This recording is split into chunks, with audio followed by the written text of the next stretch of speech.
It is a profound honor and responsibility to be the one to tell about the life of this truly wonderful woman. She was a woman of great passion, absolute commitment to cause, valiant in looking out for people who are in need of help that nobody else maybe paid attention to, a vital force in the lives of everyone she knew, and especially of her wonderful family members. I know that every one of you have marvelous stories you could tell about Julie Williams.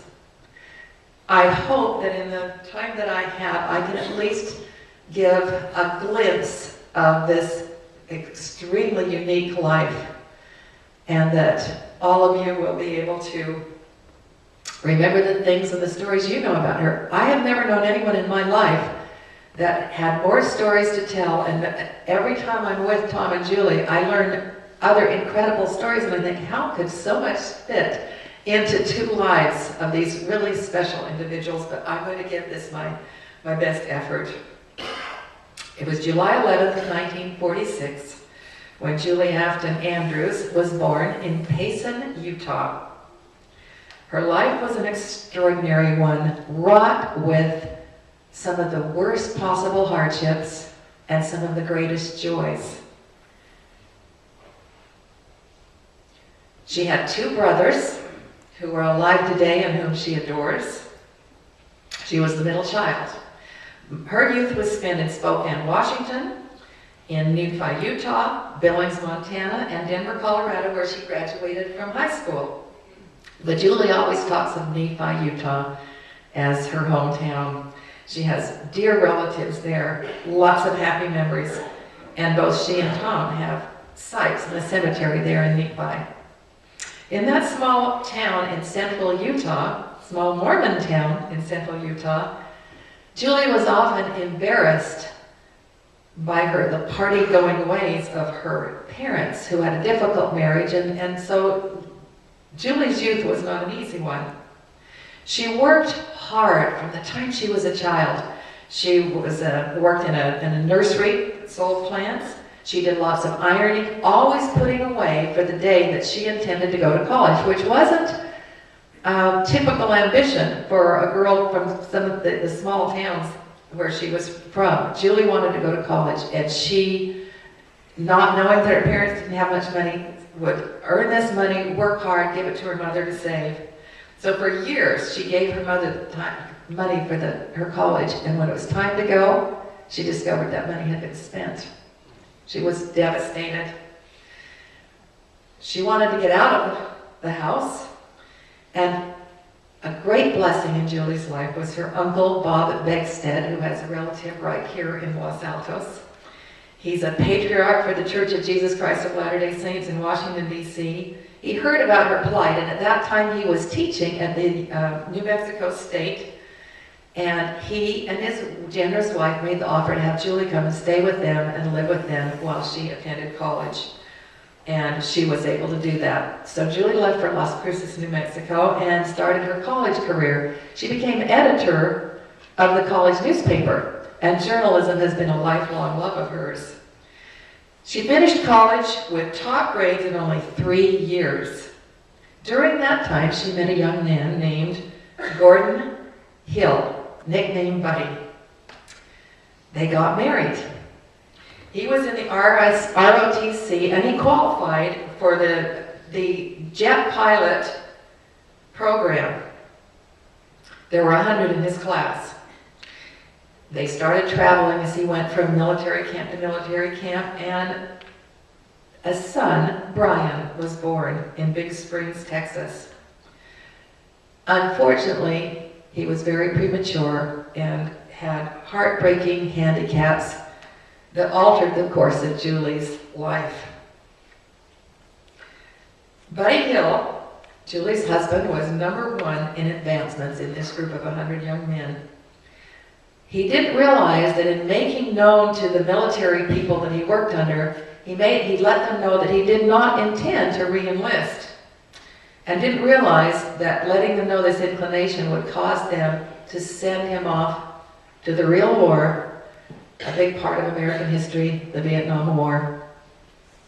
The last time Julie saw him was in the rearview mirror of the car as she pulled out of that airfield for space.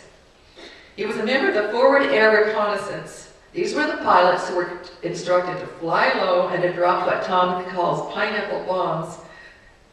They were so low that they were easy targets to the enemy. He wrote to Julie, "If I go down in Laos, don't wait for me." Laos was a war that was a secret that the United States government did not want to have revealed, and they did not want to admit to any pilots that may be shot down in Laos. In his group of 100 pilots, only 3 returned, but he wasn't one of those 3.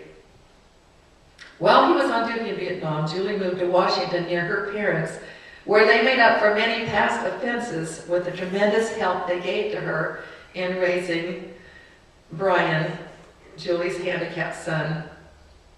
One day, some military officers showed up on the front doorsteps. Julie knew instantly they were bringing terrible news. Her husband was missing in action, one of those famous MIAs. Julie was 21 years old. The government gave her a large settlement in hopes of placating her desire for them to locate and recover her husband and the husbands of other wives. With that government money, Julie followed the advice of a good friend to come to Mountain View, California. Here she invested in her first real estate, a house over close by here on Fordham Avenue, and then in 1977 she purchased the home where the Williams currently live. Contrary to government wishes, she refused to be placated and became one of the most influential MIA wives in the United States, putting much pressure on the government to give action to their cause. Many years of Julie's and Tom's lives were spent in this endeavor. She knows personally 5 different American presidents. She's had dinner in Nixon's home in San Clemente with Henry Kissinger. Ronald Reagan called her. She met Gerald Ford and lunched with the first George Bush. She suffered from the wrath of anti-war activists. One time she was invited to speak at the Hoover Institute at Stanford about being the wife of an MIA, and was greeted with many protesters there with Joan Baez and Joan Fonda, and all threw red paint at Julie as she walked into the building. The news has interviewed her as one of the foremost spokeswomen for the wives of soldiers missing in action. She counts Ross Perot and Admiral James Stockdale among her friends. Admiral Stockdale had been held in solitary confinement for 4 years at the famous Hanoi Hilton, and imprisoned for 7.5 years. He received the Medal of Honor for withstanding brutal torture when he became the leader in the prisoners of war resistance to interrogation and propaganda exploitation. Admiral Stockdale was serving as a fellow at Stanford's Hoover Institution and profoundly sympathized with Julie and other wives. It was only a few years ago, Tom maybe can correct me, I don't know the exact year, but it wasn't that long ago that Julie found out about what had happened to her first husband. His bones had been found, his plane had been shot down in Laos, and the government had known this for 14 years before they told her, trying to keep this confidentiality that I guess war sometimes entails. For so many years of their marriage, our wonderful, kind-hearted Tom